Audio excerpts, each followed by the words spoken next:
All right. We are on air with the Noels. My name is Makisha Noel. Jefferson Noel, a.k.a. Jeff. And David Noel. A.k.a. David Noel. A.k.a. King David. KD, y'all boys. Yeah, wow. This is going to be a very interesting podcast segment. Very different from what you've heard before. But first, we want to thank y'all so much for rocking with us. If you've seen the first few episodes already, then you've already gotten a good idea of who we are, where we're from. You've learned a lot more about our parents. You learned a lot more about how we grew up, how we were raised here in Miami, because we actually are recording in Miami, Florida. 305. Yep. And so you just had the opportunity to learn who we are. And that's our goal for our next few podcasts on air with the Noels. I got allow King David to give a bit more perspective, but we definitely want to spend time just really getting intimate with y'all. Did you want to share a few more details? Regarding, you're not going to keep me up? Like, what kind of details you want me to talk about? Just on the, just a little more details. So David I'm going to give you a little bit more background. David is the one that actually does the editing for the episodes. Mm-hmm. And so he has a very sharp mind on, the different conversations that we're going to have. So, all right, yeah, nothing else to add. All right, so let's go ahead and get right into just I think that alley-oop hit the backboard, but it didn't really come back to me. I don't know if Mikey understand that reference. I do understand that reference. As long as he picked it up. Oh, you do? Explain the reference. You think you're trying to school somebody? So in our last conversation, we went into depth about what we're working on in our own lives. And then we also talked a little bit more about our parents. This podcast episode is going to be a bit more targeted because I don't know about y'all, but the kind of podcasts that most people tend to tune into are about self-help or about finances if you're into earn your leisure, or if you're into real estate. Like, those are the kind of podcasts I follow. But I think it's interesting just kind of learning how our lives have evolved as we get older, and as we kind of watch our parents age, as we kind of watch our friends get married or graduate from school. So this conversation is going to be in particular about our father. Okay. Mm-hmm. So depending on the time frame of which you're watching this episode, our father has recently passed away from cancer. And the reason why we found it valuable to have this conversation is because what we learned is that speaking through things or talking through things are a really great way to get clear on your feelings and get clear on your emotions, and it helps us to relate to each other, right? Because when you tune into something, you're expecting to walk away with some help, right? You're expecting to walk away with some tips on how to go about specific areas of your life. But what we learned is that certain conversations need to be had. So I think this is a long intro into it. Over the past few months, and I'll go ahead and this is the official beginning of the journey. Over the past few months, we were caring for a father who was diagnosed with stage 4 cancer. And so I'm going to allow Jeff to talk about the beginning of the journey. And we hope that through this episode that you get to know us even more, because it takes a large level of vulnerability. Like, this is us literally being fully exposed, fully naked before your eyes when it comes to the life that we're living. And our hope is that you take away from this podcast that you can be seen and you have space, especially around the people that love you the most. You have the space to be you. You have the space to express your emotions. You have the space and permission to feel what you are feeling, because in addition to the content creator that you are, in addition to the entrepreneur that you are, the amazing student that you are also a human, and you are allowed to feel, you are allowed to talk about what you're going through. And we hope that through this episode that you can really receive that and be armed with that permission that you give yourself to be So I'm going to allow Jeff to talk about the beginning of the journey, leading up to the most recent, our last encounter with our Father. Well, I'll be honest, this is really, really difficult to even speak about because every time I told the story of the beginning was to a doctor who we encountered for the first time. So let's say, for example, my dad was diagnosed with stage 4 cancer on, I believe, August 15th. August 15th. Unofficially diagnosed. But. Yeah. And so since from that first moment, we probably spoke to God knows how many doctors. And every time I told the story of whatever stage he was at the time, I was always telling the story with hope that the person I was telling the story to could make my father's situation better.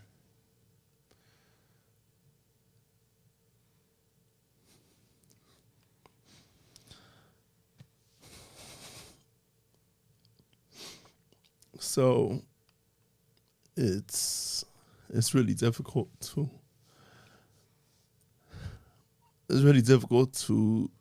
just tell the story as something that happened in the past, but it has no future implications on his health getting better.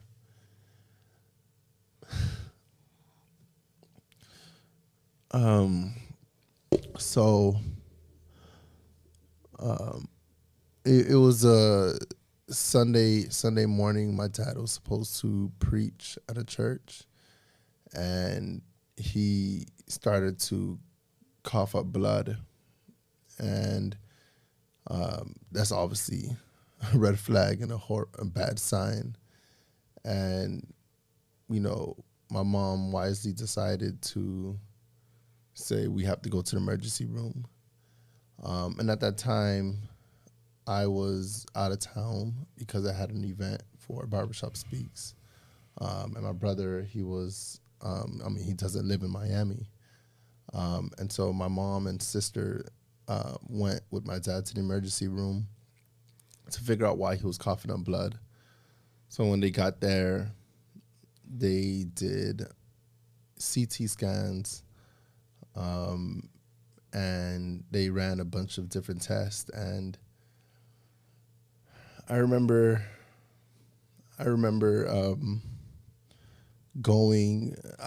hearing, my mom telling me, so backtracking, my mom told me that they were going to the emergency room and my dad was coughing up blood. And I was in Gainesville for the event that was supposed to take place that night. And I remember being concerned, but I didn't want to be, under normal circumstances, I would have been more hopeful. But this is not something we spoke about on podcast before, but last year, our uncle Larry passed away. And I remember being extremely hopeful when I found out he was in the hospital. I was like, oh, things are going to get better. We're going to see him in the hospital room and da-da-da. But he ended up passing away. So that sort of broke that shield of hope that I always held whenever I would hear a loved one was sick. So when my mom told me he was in the hospital, I immediately was concerned, started to drive back down. So that's where I was communicating with my sister, communicating with my brother. Makisha, since she was on the ground, she was giving us updates on where they were, and then she FaceTimed my brother and me, and told us the ER doctor came in and he had an update. And I think that was the day that all of our lives changed. That was the moment all of our lives changed. Yeah. And the ER doctor came in. He was very straightforward, very brash, very had the confidence of 1,000 soldiers, and said, your dad has cancer, and he has cancer everywhere. He has cancer everywhere. And he shared that it's terminal. And I think that sent a shockwave in all of us. And that was extremely painful to hear. And I just could imagine from my dad's perspective, because the cancer was in him. We were just hearing it. He was experiencing it. I don't know if you want me to give too many details, but I could give a quicker timeline if you want. But I can jump in, and even before that, kind of like setting up the context for how we got to that point. Mm-hmm. I think for several months before that, our father was complaining about persistent issues that he was facing.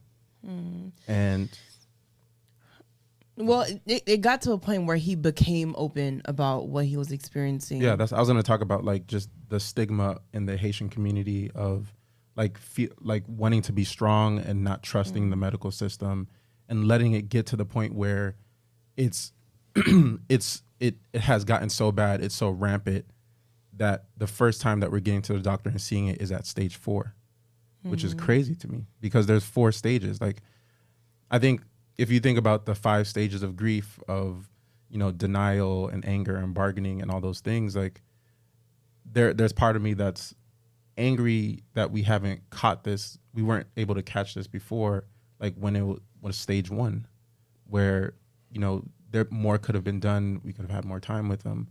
And so I think just giving like the overlying context is, I think we came into this, our parents, with sort of a distrust of being in the hospital and like not trusting medical professionals. And we kind of had to kind of build that trust with our father, knowing that they would be able to and to treat him. And what we also realize is that from what I understand about cancer, and to be clear, none of us are healthcare professionals, but I will say over the last 4 months we became very knowledgeable about a lot of things when it comes to healthcare. But I will say there are different points where there were certain signs, but we never made the connections. Mm-hmm. So, for example, constipation could be a sign. And as I understand it, when you do have constipation, that's not supposed to be, you're not supposed to be constipated for days and weeks on end. That doesn't make sense. That's a sign that there's something wrong with your kidneys and there's something wrong with your bowels. But that was a sign. We also learned, and let me also say, I really appreciate every single person that's listening for giving us the space to be this vulnerable. I know these are we're giving very intricate details about the experience, but we thank you so much for giving us this space to just be ourselves and to tell our story. But there were certain points where my father had bowel movements where we learned during this process where he had blood in his stools. He had blood in his bowel movements. And that's also a sign.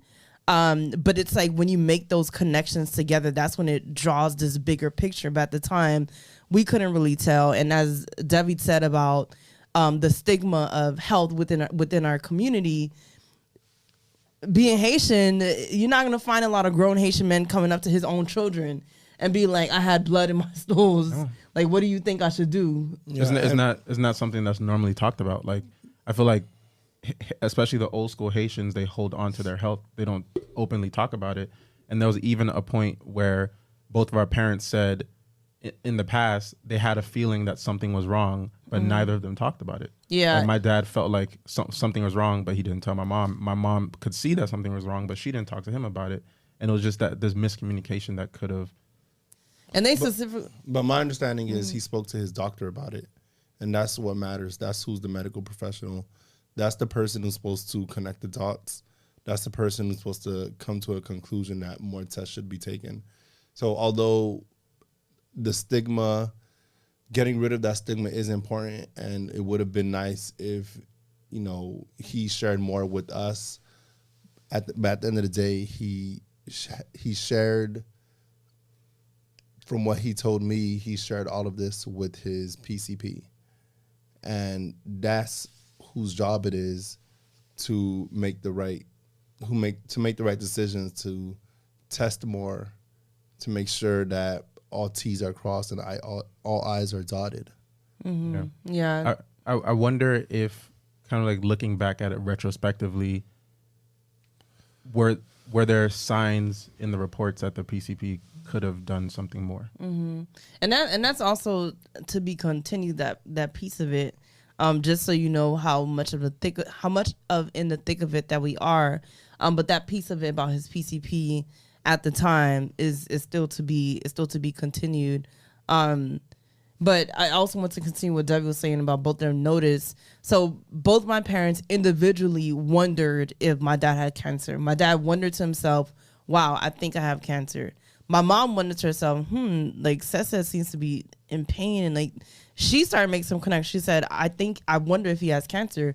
But they never actually said it to each other. Mm-hmm. And I also remembered when, I don't know if this was before or after, but there was a moment that I was at the house and my dad and I were sitting, or we went to sit on the front porch and we started talking, and like the way that he was sitting down and the way that he was looking at me, I felt like there was something that he wasn't telling me. Mm-hmm. And at the time, and I remember at the time, I think I told Sakina this because I was speaking with her, and I was like, I think there's something wrong with Dottie, but I don't know. Like, I feel like there's something he's not telling me. So I don't know. Maybe at the time I was like, maybe he's about to say he don't know how to, you know, what's going on with the house, or, you know, I did not think it was a health thing, but something within me was like, something is off. And so within that same conversation, I sat down with him a little longer than I would have normally had, because I was like, all right, I think there's, I don't know what to make of this, so I'm just gonna sit here and I'm gonna feel this moment and I'm gonna make something of this, because I don't know. I just don't know.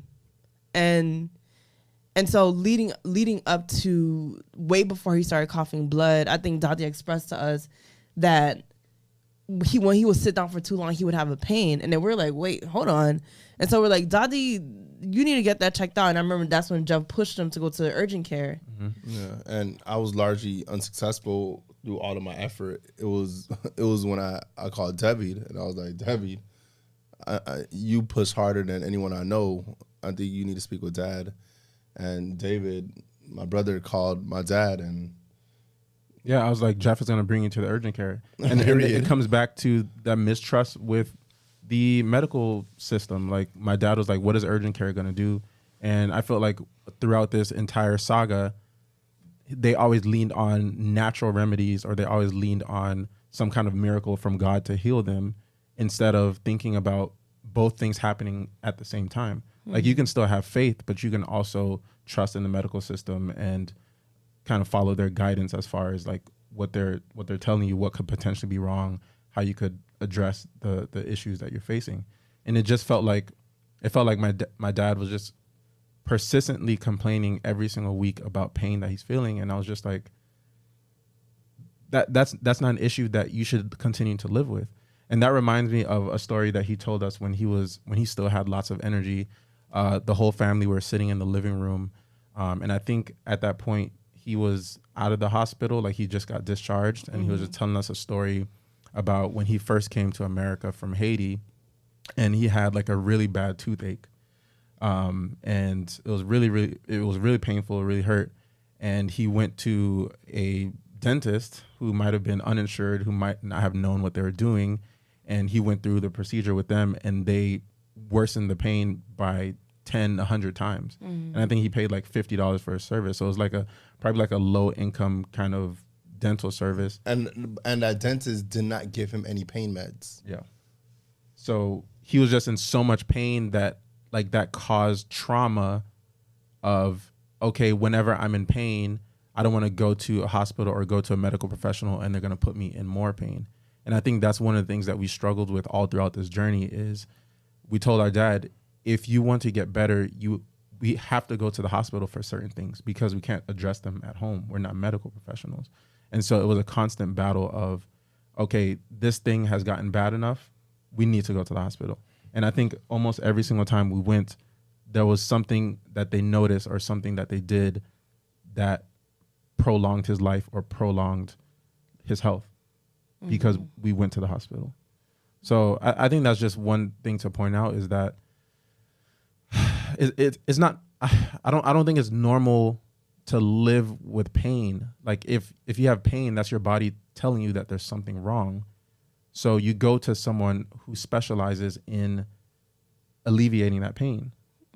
Like there's no reason to live in constant pain.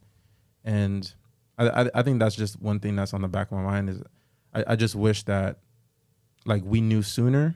And if we did know sooner, I think we would have sprung into action immediately. Yeah. And I think just throughout the whole process, just because I think Larry, our uncle, was the very first, at least to me, was the very first person that was close to us besides my grandpa. So when grandpa passed away, in what year was it? Like 2015, 2016. Yeah, so first of all, when my grandpa passed away, like he was already old. He was very like old. 84?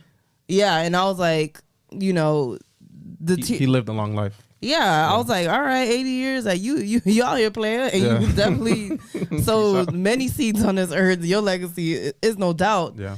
But also, what I did notice about my grandpa is that he was sick. The other point that he was sick often, and I remember grandpa would literally go to the hospital, and then he would be healed, or he would get a lot better. It was probably like maybe 2 to 3 times that he went to the hospital. And I was like, I actually think grandpa's gonna live long enough to see my children, because there's no way this old man keep going to the hospital and keep getting better. And so like grandpa was an example of someone who I knew was sick and saw had gotten better. So that's why when we learned about my dad, in my mind, I was like, all right, he's gonna be good. Like he's just very sick. Yes, he has cancer. Yes, he has stage 4 cancer. But there was a piece of me that was like, all right, like it's hard right now, but we're going to get through this. And he's going to get better. He's going to get better. He's going to get better. Like that's all I could think about. But it was like, although we knew that there was worth in being at the hospital and there was worth in seeking out healthcare professionals, it was also a huge task because it almost became as if we had to be care navigators. Yeah. Like we literally were like chasing doctors. Like the hospital became our life at one point, and we were chasing doctors.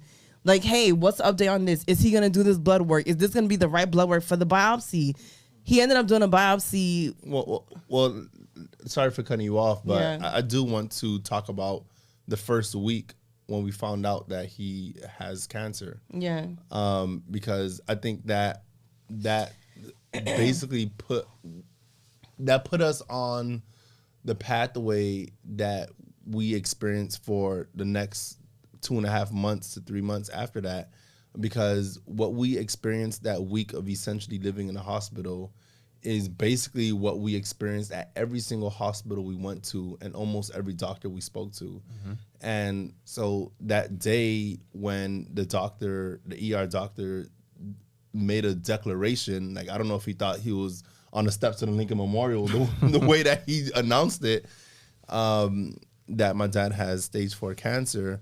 My brother immediately purchased tickets to fly into Miami. I was already on my way, driving down, and I think the very next day we quickly realized how involved we had to be to ensure that my dad was treated with dignity and that they were paying attention to every detail in his test results and that they were making the proper communication with other doctors and specialists to ensure that he was treated properly. Because that week of the first week of his diagnosis, absent of us and our mom, they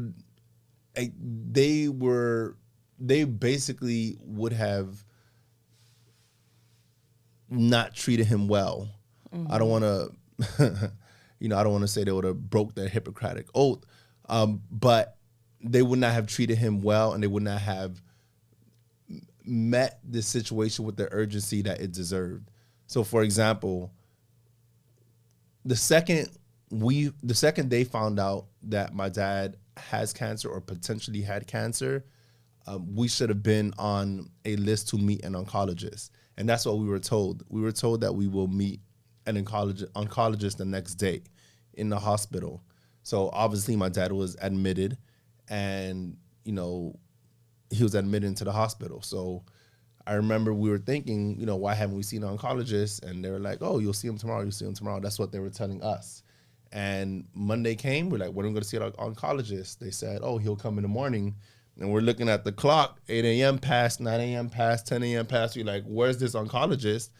And that's when we started going through the hall. Yeah. We started going through the hall trying to find an oncologist ourselves. Yeah.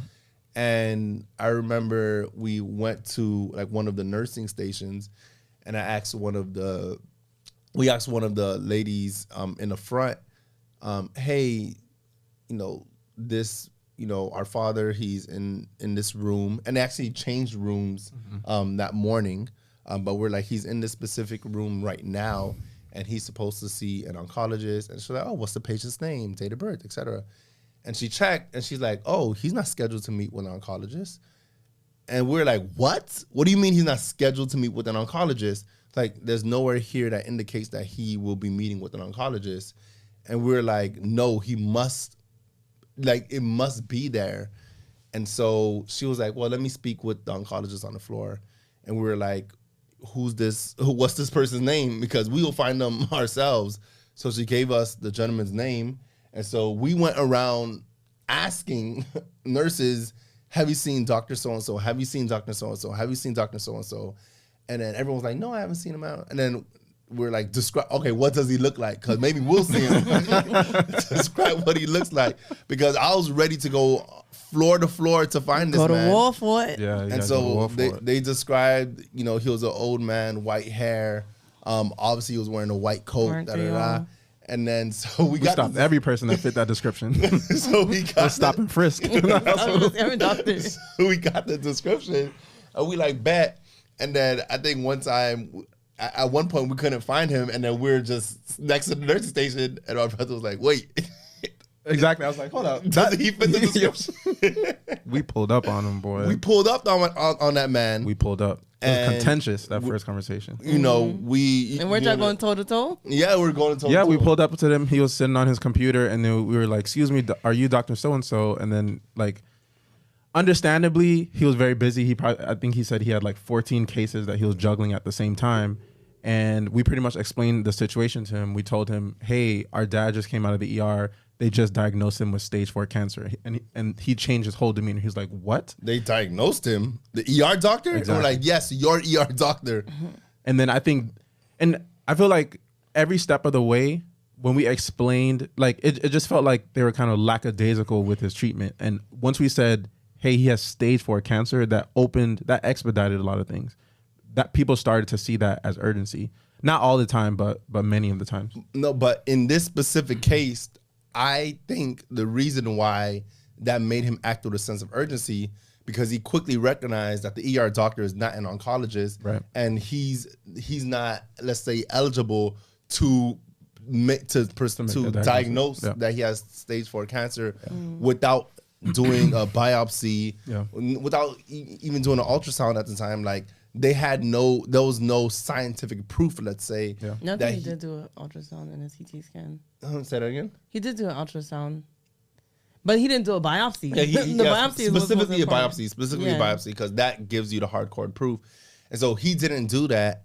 And so and then we showed him the video. We showed the oncologist that we were talking to the video of the ER doctor basically saying without a shadow of a doubt that our dad has cancer. And so that's when he said, okay, I'm going to put this on my calendar and I'm going to make sure I see your dad. But it wasn't until Tuesday that he saw her dad. That was 48 hours after the ER doctor diagnosed him with stage 4 cancer. Yeah. I think there was just so many things within the timeline that should have went faster. Like you say, the oncologist, the biopsy took too long. There were different lab results that they should have taken that took too long. And time out. And then he was supposed to take a blood test that Monday morning, like the Monday after he was diagnosed by the ER doctor. He was supposed to take a blood test, and they did not take a blood test that morning. Why? Because he switched rooms. And so I think it was like the 6th floor didn't communicate with the 7th floor, that he was moving from the 6th to the 7th. And so the phlebotomist went to his room on the 6th floor. It was empty. And she never asked, oh, where's this patient? And they would have told her he's on the 7th floor, or at least someone should have communicated, hey, patient in this room, or the patient in this room was moved to the 7th floor. That was never communicated. And so while we were running all over looking for someone to treat my dad, a lot of people was telling, well, we have to wait for the blood results. We have to wait for the blood results. Now, we kept hearing that, and we're like, wait a minute. What results are you waiting on? He didn't take a blood test. They didn't draw any blood. And so that was another thing we had to run around and find out, was like, when were they actually going to draw his blood so they could run more tests? And it wasn't until, I think, late Monday afternoon that they actually drew blood. And that was just deeply frustrating. So it wasn't late until Monday afternoon they drew his blood. And then it wasn't until Tuesday that he actually saw an oncologist. Yeah. It's very frustrating, and I definitely don't want it to come off as us like complaining. I think this whole scenario, like, it brought us closer, and I think one of the things that our dad told us was that he felt that in the past that we were too busy for him. And I think as soon as we found out that he had cancer, we all dropped everything that we were doing. We took PTO, and we lived in that hospital for a week. We slept all of our family, we slept in the room with him every single night. Every single time we saw a doctor, we came up to them and we were asking questions.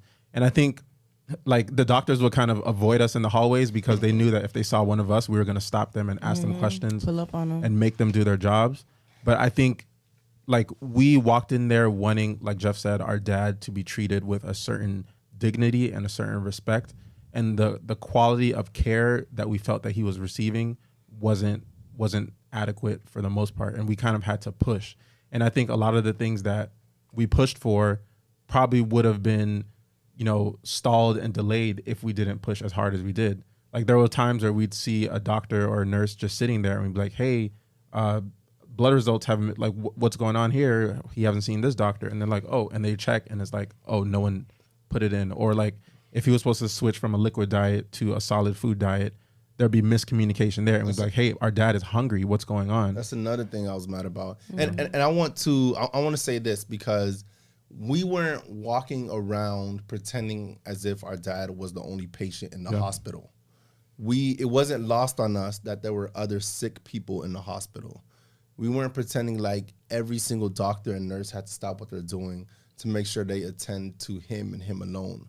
A lot of our frustrations came from the basic things, the basic communication problems. So the example that my brother just gave, if my dad had a procedure the next day, then they would put him on a clear liquid diet, or they'll ask him to just fast altogether.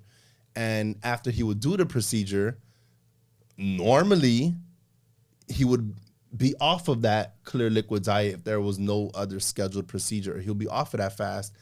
And the doctors didn't communicate with the food staff or the nurse or whoever who's supposed to put in the order for the food.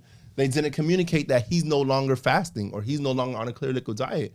So after his procedure, he'll come in hungry after not have eaten for 8-9 hours. And I'm like, maybe the food is coming. Maybe the food is coming.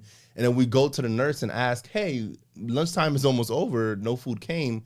And the nurse will be like, oh, well, he's on a clear liquid diet. I'm like, well, he was on that diet because he was waiting for the procedure. Now the procedure is done. And then they'll go, oh, let me ask the doctor. And the doctor's like, yeah, he should be eating right now. And so this man is in the hospital bed, famished. He's hungry. His stomach is touching his bones. And they could have just easily communicated that he should be eating. So it's not like we were asking the medical professionals to do anything that was outrageous or out of the normal, or we weren't asking them to go above and beyond. We're asking them to just do their most basic job. Mm-hmm. At some point, I do want to talk about the silver lining in all of this, even though it's tough to see that right now. But one thing that I would say is that our family is pretty close, but I think through this, we've became much closer. Obviously, this is a big loss for all of us, especially my mom, who's been with my father for 30 plus years. And so what I'm grateful for is that our entire tribe, our entire community has come together to support us during this tough time. And we truly appreciate it. We appreciate everyone stopping by the house. We appreciate everyone sending their condolences. It is definitely the support that we need in this moment, and it is very appreciated. Yeah. Yeah. No, it is. Honestly, that is probably the biggest blessing that came from this whole experience, is the revelation of how phenomenal the people around us are. Like, typically when people say the quote, when someone show you who they are, believe them the first time, usually people say that quote with to basically share the negative side of it. Like, if someone show you who they really are, believe them the first time. And in our case, I would say we're grateful that the people around us showed us who they are, and we truly have great people around us. And that's a testament to who my dad was and who he raised us to be. This is something that I've thought about a lot these past couple of months, and especially these past 2 weeks. And that's, my dad is a pastor, and, he raised us to believe, and he raised us to be people of prayer. And, obviously that's one thing that we've been praying for, was a miracle, that, some type of healing would take place to rid him of this affliction. And, we prayed and prayed for this miracle to heal him. And one thing that I realized was that even beyond the prospect of a miracle to heal him physically, there was already a miracle that took place beforehand. And that miracle was the life of my father. The miracle that already existed before the miracle that we were praying for was the miracle that was his life of consistency, his life of consistently being a great man. One of my friends who came over after my dad passed, he said something that really struck me. And he was like, that's one thing he appreciated about my dad, was that he never took a day off from being a man. He never took a day off from being a man. He never said, today's the day where I'm going to be a boy. And to me, that's a miracle. That's a miracle that he lived such a consistent life where he showed love to others. He didn't participate in any gossip. He stayed on the straight and narrow. He loved his wife. He loved his children. He loved the church. He loved his church. He loved his community. He was civically engaged. He was an entrepreneur. His values of freedom of time, freedom of let's say he like having peace internally. Like it's a miracle. Like his life, who he made a decision to be on this earth, was a miracle. And there's a reason why he is celebrated and loved and appreciated. There's a reason why the people around us during the most difficult times, like we weren't the only people who dropped everything we did in order to help him. Like the second a lot of our friends and family friends found out, like a lot of them also dropped a lot of things that they were doing to spend the entire day with us, to cook food for us. There was a particular day, I'll never forget this. It was one of the most beautiful days of this whole ugly past months was, I remember that day we almost didn't lift a finger. There were like maybe 15, I don't want to exaggerate, but I would say approximately 15 people in the house, whether they were cleaning, cooking, mowing the lawn, like in the room with my dad, cleaning him. Like there were people taking out the trash, making a trash pile in the front. Like there were people on every inch of our house. It was it was literally, it made me think of something that would take my dad 2 weeks to do, because he would literally do everything around the house. Like he would cook, he would clean, he would do the lawn, he would take out the trash. Like he did a lot of things. It was like 15 people doing something my dad would take 2 weeks or 3 weeks to do, all doing it at the same time in unison, one band, one sound. Yeah. And that was also a miracle, but that miracle was preceded by the miracle that was my dad's life, for being consistently a phenomenal man. I think I think part of me is not ready to talk about my dad in past tense. And I think because, like, a large part of me, like, I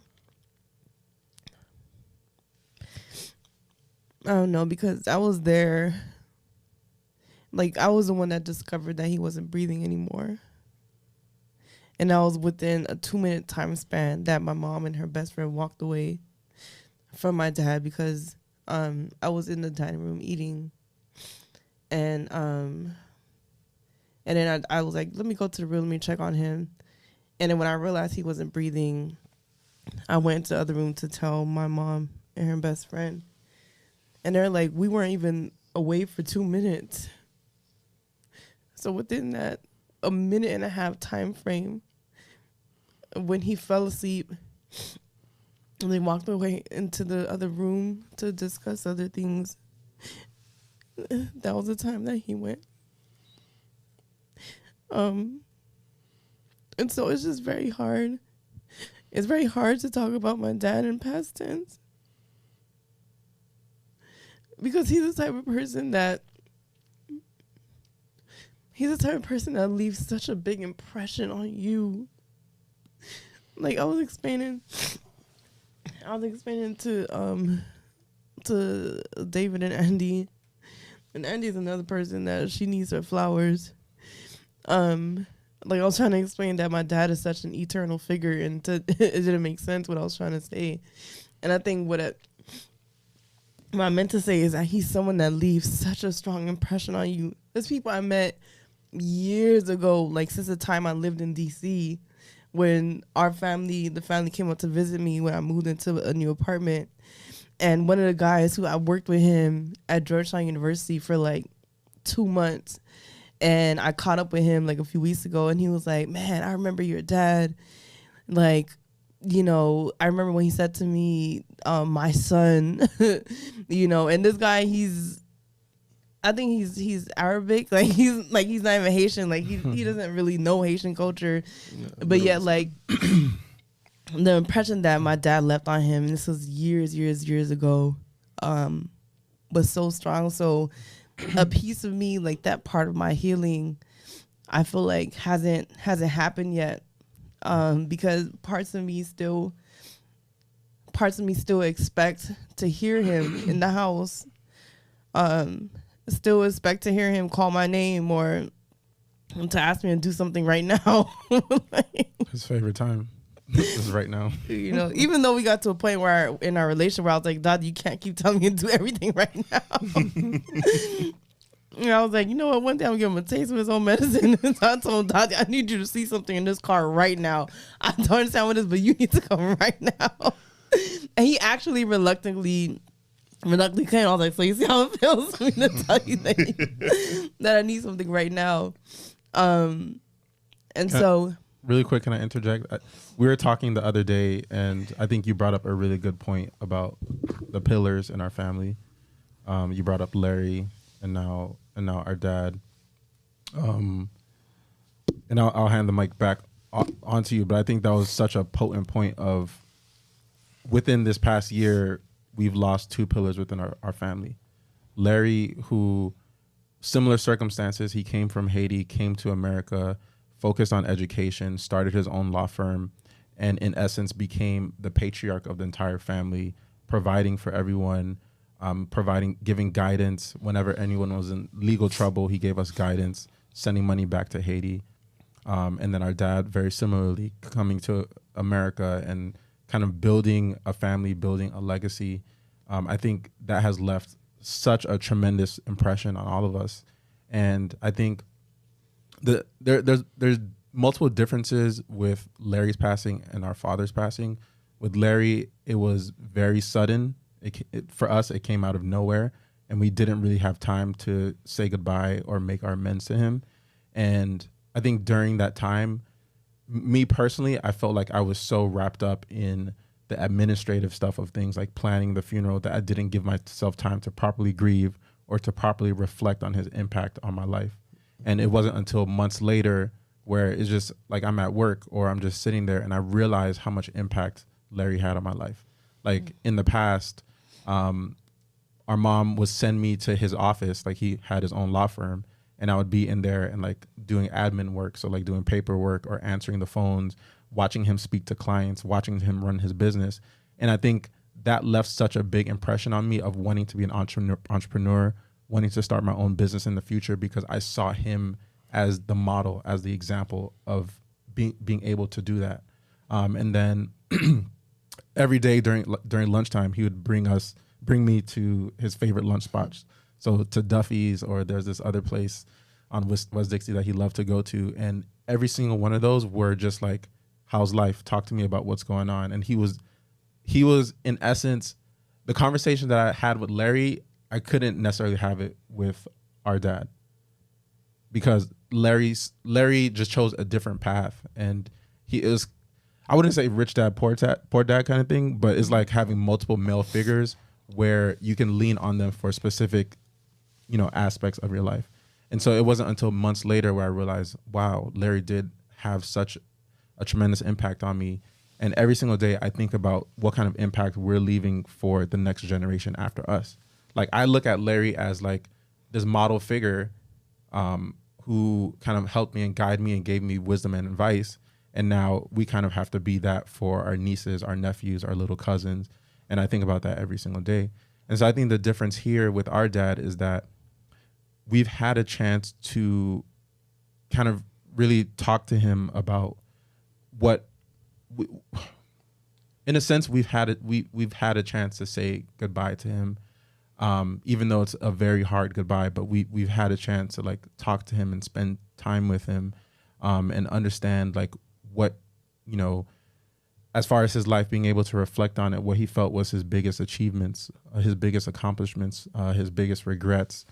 And we've had that chance to talk to him. But obviously we wish it was, a lot longer. We had him for more. And so what I'm trying to do is be more intentional about thinking about what kind of impact dad had on us, even though the impact is like visual. Like if you see us, you see our father. We are a reflection of our parents. We are a reflection of what they poured into us. We are our parents' greatest investment. And so every single day, like I try to take the time to reflect on just the impact that he's had on us. Yeah, and by the way, also Larry is our mom's. Larry was my mom's brother. He was my mom's brother. And yeah, those are very good points. And the thing about it is that I definitely feel like it was the pandemic that really helped to, I guess, also accelerate the closeness that we had with mommy and daddy. But even before then, like I felt like at least to my very best, or at least to my knowledge, like I felt like I recognized within how much I care for my parents and how much I love them. But it was really after the pandemic that I really learned to show them how much I cared for them. And so I frequently told my dad and obviously my mom too how much I love them. And I'll be like, yo, mommy and daddy, y'all did a very good job on us. It don't make no sense. Like, I was literally in awe of like, of just the amazingness. Like when people look at my brothers and I, and they're like, yo, y'all are just like life changing. Y'all are heavy hitters. Like y'all are world impactors. I'm like, yo, honestly, my parents are the real unicorns. Like genuinely, I always believe that my parents are the real unicorns. Like we are who we are because of them. Like I guess in a way you could say, okay, we woke up like this then, but like it's literally because of my parents. And I just think the thing that's tough is that, which I soon will come to that point because I am about to start therapy again. I just need to finish the intake forms, but I think the hard thing that that I just have to realize, or the hard thing that I have to, I guess that I have to realize, and is that I hate that, I only got to know my dad for 29 years. And, like part of me is grieving because it's like, I would want my dad to be there as I continue to grow, God willing, when I eventually get married, when I move into my house, like when I, all these different things, like I think about how amazing of a grandfather my dad would have been, and so I think sometimes it's hard to like think about, there are going to be good days ahead. There are good days. There are going to be good days again. But just like being here, it's sometimes just hard to see that. And so I don't even know if you wanted to talk about, well, actually, no, I think we already talked about that, how mommy and daddy didn't go to your wedding, too. I think we talked about that in the other podcast. Not necessarily, but I can talk about it. So that's another thing that I reflected on, is what a roller coaster 2022 has been. Yeah. Like literally, I think my highest point of life has been my wedding this year. And then obviously now this is the lowest point. And my father got diagnosed. He was diagnosed with cancer maybe a week or two. 2 weeks before. 2 weeks before our wedding, and he couldn't come. And we fought hard. We fought because we kind of knew that it was going to be a long journey ahead as far as the recovery process, and we at least wanted him to have that memory of being there. But I think he understood what he was going through. He understood his body, and he chose to kind of stay back. Our wedding was in Spain, so it was a destination wedding, and I think he just made the decision for what he will believe was right as far as his body.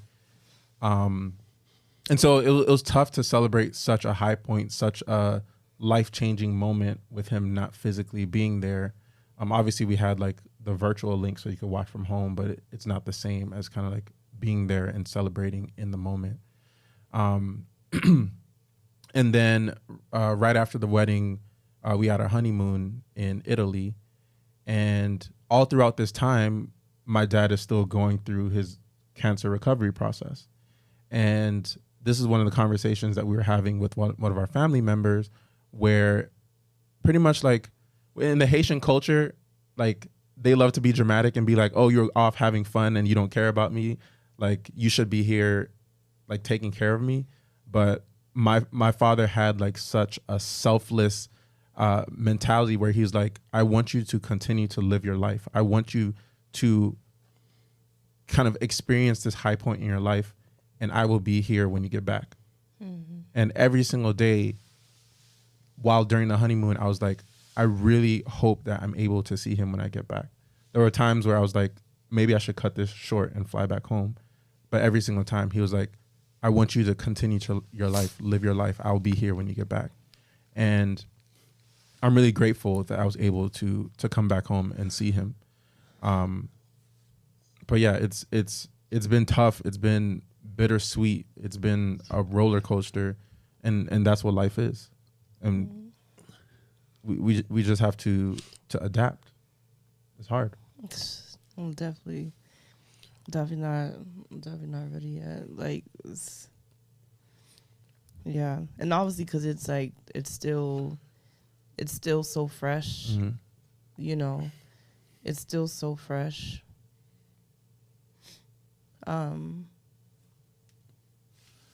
Yeah, I just remember Daddy kept on saying, I will be fine, daughter, I will be fine. I think in different ways, like, no matter the outcome, like, he was still gonna be fine, and technically he is, because he's at peace. Yeah. Because he's at peace. And one thing I just feel so strongly, and I've said it before, I don't know if I said it here before, is that most people, in the way that humans are designed, we want to be loved. Mm-hmm. Like there's no person on this earth that's like, oh, I don't care about love, I don't care. No, most people want to be loved.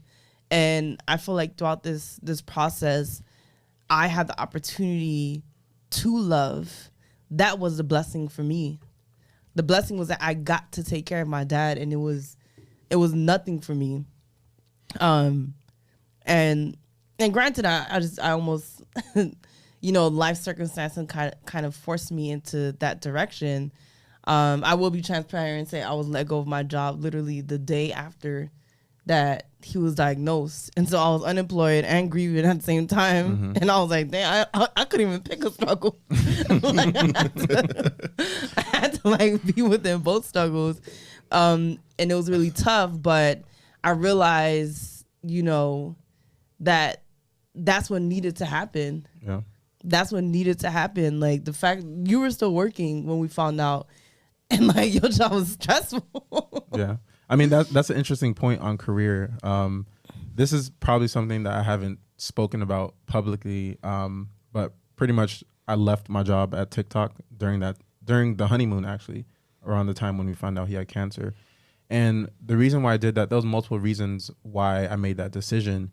But around the time when our Uncle Larry passed a year ago, I really struggled at work because of having to travel back and forth, of really supporting the family, of kind of being there to kind of plan the arrangements.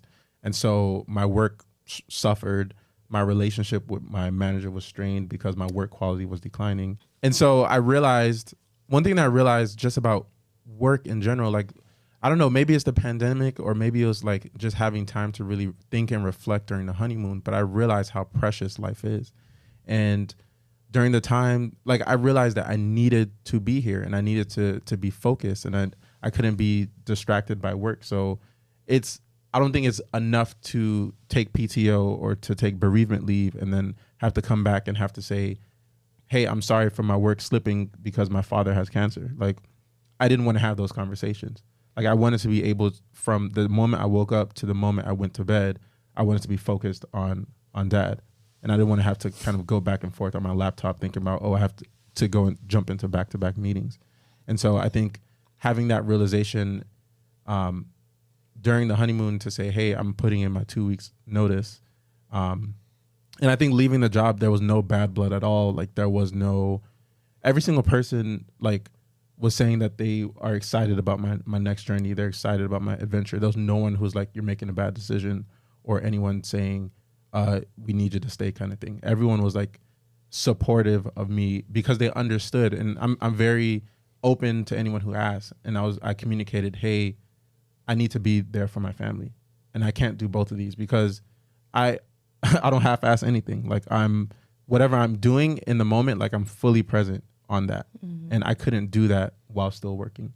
And so part of that is kind of being with the family, but then also part of it was also like taking time to think about and reflect about what kind of man I wanted to be.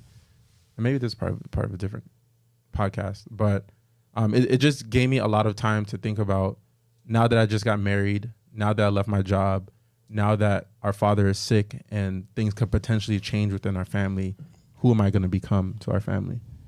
It gave me time to think and reflect on where I see our family going and kind of driving, being a dynamic force towards the legacy that I know we can leave in this world. Yeah. Wow.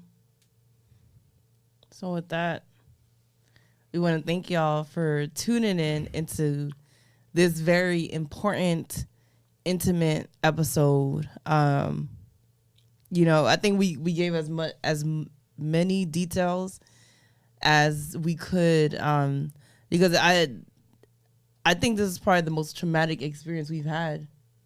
Yeah. And I think we've been through a lot as a family over the years, health wise, financially, and that's the reality of so many different families. But I definitely think like these experiences have made us stronger, but not just stronger because it's not just about strength. At least to me, it's made us more human, or more, it's allowed us to recognize our humanity even more. So even now when people come up to me, when they come to the house, they're like, stay strong, Maki. And I'm like, why? Why do I have to stay strong? He said, I'm tired of being strong. For what reason? Literally for what reason? And so I've given myself permission to feel all of this, feel every piece of it, to feel every single emotion that's come my way. And we've had to do that in different capacities. Even during Debbie's wedding, like, I had to smile walking down the aisle. You know what I'm saying? Like, and at the same time, like, I'm walking down the aisle and I see Larry's picture at the front and their grandma and Travis, rest in peace. Like, I was so happy for Debbie and Sakina, but also so sad about Di at the same time. Literally FaceTime my mom almost every day of the trip, traumatic, and they lost my luggage. That's a whole other conversation. My luggage was also lost. Like, I was fighting for my life. Yeah. Well, one thing that I would say to kind of relate it back to the audience and the people who are watching is that, and then you can close it, is that I don't think that the experience that we're having is unique. Death is inevitable. Like Texas. Every single person is going to experience this no matter what, and it's up to you to decide how you're going to kind of step up to that situation and that scenario. Like, are you going to kind of be strong, or are you going to allow yourself to feel those emotions? Are you going to be there to support your family members? Are you going to kind of accept the support that your tribe is providing for you, and also kind of giving back and being thankful and being grateful? Like, this is something that we don't want to happen. And obviously from the beginning, we were hoping for the best, but always planning for the worst. Mm-hmm. And that's my advice to you watching is, these things do happen, and continue to kind of be there to support your family and show up authentically in that moment. If you feel like you need to cry, go ahead and cry. If you feel like you need to be strong, you need to be that person who's picking up the pieces for your family, play that role. But that'll just be my, this is my experience, and hopefully us sharing our journey, it's not over. Hopefully it's, an inspiration to you and kind of a motivating factor for you if this ever happens to you and your family. I see David's in tune with his emotions. Let's talk about that. No, I'm saying. That's for another podcast. Did you want to Add anything to close? Yeah, before I close it out.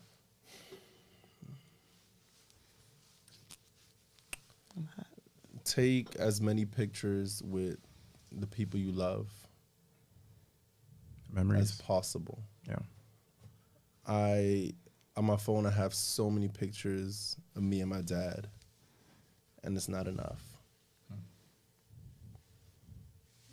I have so many videos that I took of my dad, that I've taken with my dad, and it's not enough. I've had so many conversations that I had with my dad that I remember. There's so much advice he's given me. And I have a deep desire to have more conversations with him. Although I do feel as though his life ended early, and that there's so much more he could have poured into me and all of us. I feel like my cup is full because he did his job, and he did his job well. So, well done, Dad.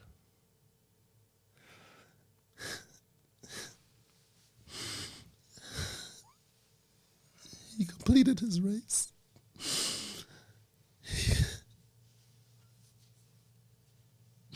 Well done.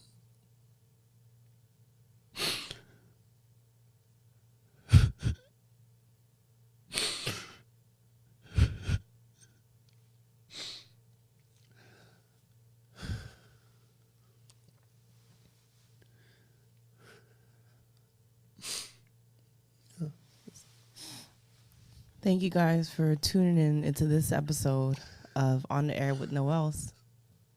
We'll talk to you next time.